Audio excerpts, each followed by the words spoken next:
नमस्कार, इस विशेष कार्यक्रम में आपका स्वागत है। और वियना में भारत की एक अंतर्राष्ट्रीय जीत हुई है, एक अंतर्राष्ट्रीय जंग एक तरह से भारत ने जीती है। न्यूक्लियर सप्लायर्स ग्रुप से वेवर हमने ले लिया है। लेकिन अगर हम देश की बात करें, आज हम बात करने वाले हैं कि देश में औद्योगिकरण के लिए क्या माहौल है। और सिंगूर में खास तौर पर जो कुछ हुआ, रतन टाटा एक प्लांट लगाना चाहते थे नैनो कार का, जिसके बारे में आप सबने सुना है शायद आप में से। लेकिन सिंगूर में जो कुछ हुआ उसके बाद एक बड़ा सवाल सामने आया, और वो ये कि क्या हम वाकई औद्योगिकरण के लिए तैयार हैं? क्या हमारे देश में वाकई कुछ ऐसे राज्य हैं, कुछ ऐसे पॉकेट्स हैं जो कि औद्योगिकरण के लिए तैयार नहीं है? एक पक्ष है उद्योग जगत का और दूसरा पक्ष है किसानों का, दूसरा पक्ष है जो लोग वहां के लोकल रहने वाले हैं उनका पक्ष है। और दोनों पक्ष आज हम आपके सामने रखने की कोशिश करेंगे। टाटा मोटर्स के मालिक रतन टाटा ने जब दिल्ली के प्रगति मैदान में सपनों की कार नैनो को लॉन्च किया था, तब किसी को भी उम्मीद नहीं थी कि लखटकिया कार की पहुंच आम जनों तक कैसे होगी। नैनो गाड़ी जो है वो एक साधारण गाड़ी नहीं है, वो बहुत चीप गाड़ी है। और इस गाड़ी से भारतीय ऑटोमोबाइल इंडस्ट्री संसार का सबसे शक्तिशाली ऑटोमोबाइल इंडस्ट्री हो सकता है। पश्चिम बंगाल के कस्बे सिंगूर से नैनो का उत्पादन शुरू होना था, लेकिन विवादों के फेरिस्त ने उद्योग और किसान को सामने ला खड़ा कर दिया है। हालांकि टाटा मोटर्स का सिंगूर में उत्पादन शुरू करना एक सकारात्मक प्रयास रहा है। जहां विकास का पहिया थमा हुआ था, उन इलाकों को बेहतर बनाना ही टाटा की सोच थी। किंतु सवाल इस बात का है कि हमारा देश एक पूरी तरह से किसानों और हमारी खेती पर निर्भर है। तो अगर विकास होना है तो विकास के दोनों पहलू जरूरी है। विकास भी अपनी तरफ जरूरी है एक तरफ, लेकिन दूसरी तरफ हमको इसके मानवीय पहलू पे भी जाना पड़ेगा। जो किसान कल तक अपनी जमीन का स्वामी है, उसके पास उसका स्वाभिमान है, उसकी स्वतंत्रता है, उसकी खुद की संपत्ति है, उसके अपने साधन है, और एकाएक उसका सब कुछ छिन जाए और उसको लगने लगे अगले दिन से कि वो नौकर हो गया है, तो जाहिर सी बात है कि हमारे जैसे कृषि प्रधान देश में ये संभव नहीं है। आर्थिक उदारीकरण और भूमंडलीकरण के इस दौर में जब केंद्र सरकार ने विशेष आर्थिक क्षेत्रों में योजना को केवल विकास को सामने रखकर अंजाम दिलाया, ऐसे क्षेत्रों को चुना गया जहां सभी संसाधन तो रहे लेकिन विकास की रफ्तार धीमी रही। ये जंग जो है इंडस्ट्रियलिस्ट और किसानों के बीच में नहीं है, ना कि ये किसान और स्टेट के बीच में है। ये जंग प्रक्रिया को लेके है कि किस तरीके से आप जमीन, किसानों की ज़मीन आप ले रहे हैं, अधिग्रहण कर रहे हैं, इसके ऊपर है। सिंगूर में हुआ है, उससे पहले नंदीग्राम में हुआ है, उससे पहले अगर आप देखिए कलिंगानगर में भी हुआ है उड़ीसा में। तो ये जो सारा विवाद है, ये इस विवाद के ऊपर है कि किस तरीके से आप किसानों से ज़मीन लें और उनको किस हद तक, कितना हद तक, किस तरीके से आप उसको मुआवजा दें। राजनीतिक दांवपेच हो या फिर उद्योग, खेती और स्वयंसेवी संगठनों की दावेदारी, हिंसक आंदोलन भी शुरू हुए। In our country, arable land is a very high proportion of total land area. 63% of total land of India is arable land. Whereas in China, only 13% is arable land. And of the arable land, even today, 40 million hectares are lying unused, lying fallow.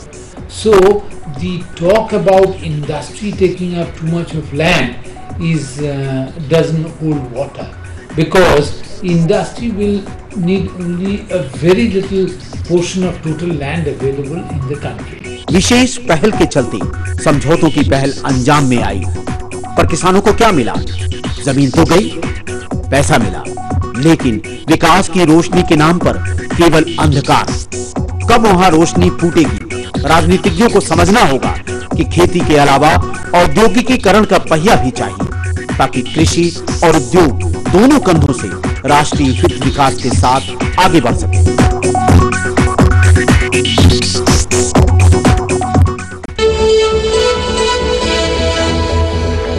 बेहतर रूप से समझाने के लिए इस वक्त एक बहुत ही शानदार पैनल इस वक्त हमारे साथ है। हमारे साथ परिमल नाथवानी जी हैं, जो कि प्रेसिडेंट है रिलायंस इंडस्ट्रीज के। इनसे बेहतर और कौन समझा सकता है इंडस्ट्री का पर्सपेक्टिव, और सांसद भी हैं राज्यसभा से। आपका स्वागत है। हमारे साथ हैं वंदना शिवा, जो कि सोशल एक्टिविस्ट हैं और खास तौर पर SEZ जैसे मामलों पर काफी काम उन्होंने किया है। सिंगूर में भी वो काफी एक्टिव रही हैं, सिंगूर होकर भी आई हैं और वहां क्या हालात हैं उससे बहुत अच्छी तरीके से वो वाकिफ हैं। हमारे साथ हैं श्री DS रावत, जो कि सेक्रेटरी जनरल एसोचैम के हैं, और एक बार फिर से हमारे सामने एसोचैम और जो हमारी इंडस्ट्रीज हैं उसका एक पक्ष हमारे सामने वो रखेंगे, हमें समझाने की कोशिश करेंगे। और मोनिका हलन हमारे साथ हैं, जो कि एडिटर हैं आउटलुक मनी की, वो एक इंडिपेंडेंट ओपिनियन हमारे सामने रखेंगे। आप सबका बहुत बहुत स्वागत है। लेकिन सबसे पहले हम बात करते हैं, बात ये की जा रही है कि अगर आज आप कहीं कोई बड़ा उद्योग लगाना चाहें तो आपको तमाम तरह की मुसीबतों का सामना करना पड़ सकता है। वियना में तो आपने बहुत बड़ी जीत हासिल कर ली है, लेकिन उसके बाद जब आपको यूरेनियम सप्लाई मिलने लगेगी, उसके बाद जब प्राइवेट सेक्टर न्यूक्लियर पावर का इस्तेमाल करने लगेगा और कहीं प्लांट लगाने के लिए जाएगा, तो उसके बाद क्या होगा? परिमल जी, क्या कहेंगे आप?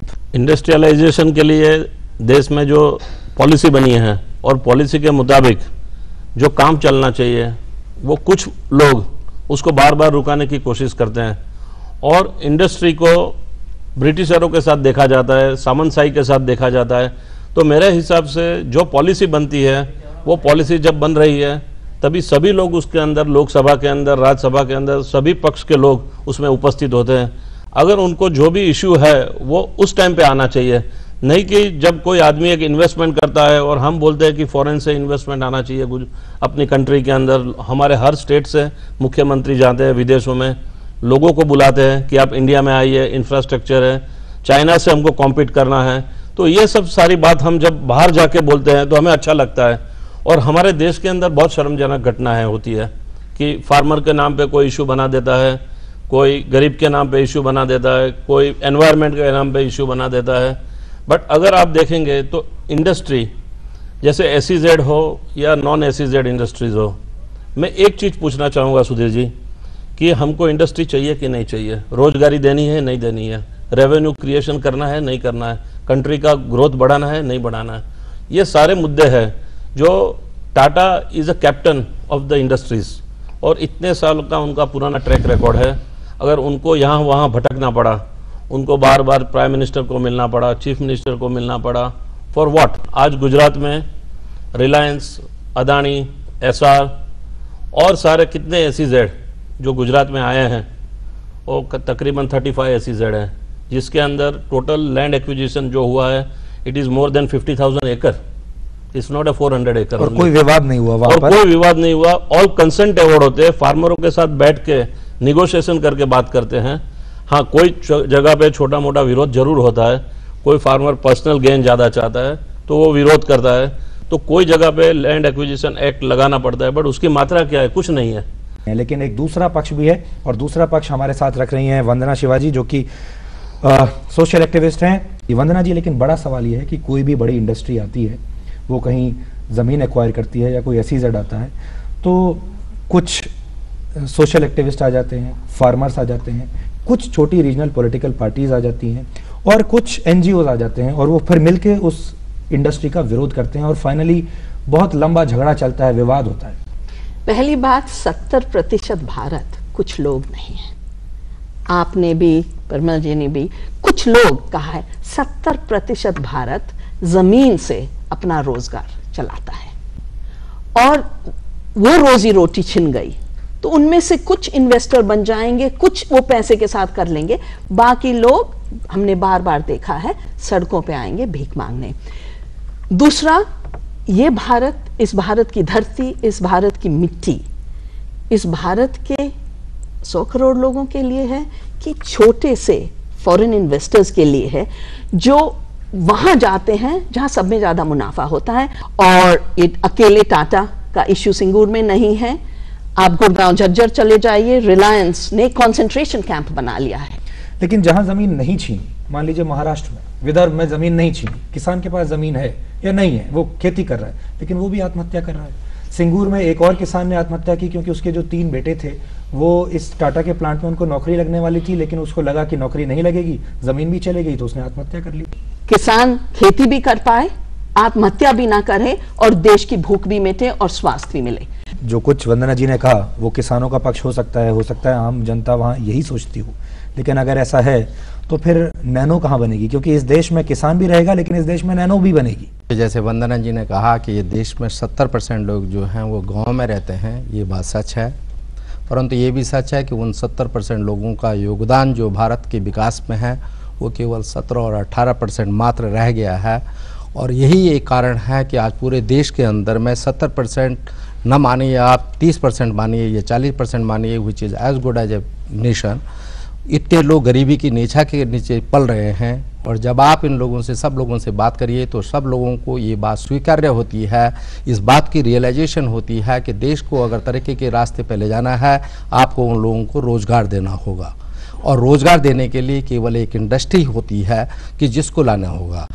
ग्रोथ हो, कोई इंक्लूसिव ग्रोथ हो, न कि इंडस्ट्रीज का विकास हो, परंतु वहाँ पे रहने वाले लोगों का भी विकास हो।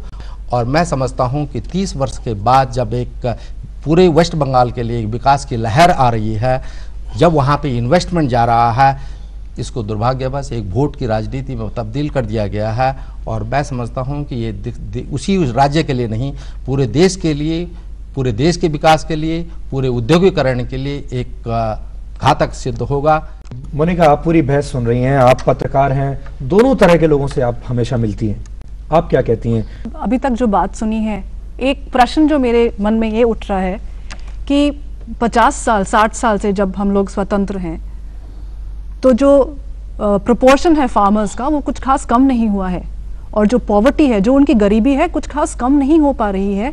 ज़मीन इतनी क्षमता नहीं रख रही है कि इतने सारे लोगों का पोषण कर सके।